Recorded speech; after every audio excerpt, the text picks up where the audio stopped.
You ask Tiger to solve. This deals with linear equations with one unknown. The final result is t equals -7/15. Let's solve it step by step. Isolate the t.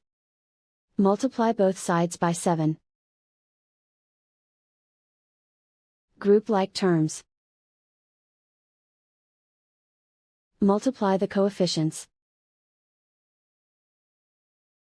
Simplify the arithmetic. Multiply the fractions. Simplify the arithmetic.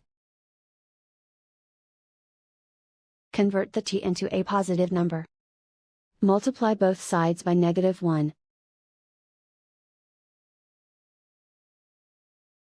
Remove the ones.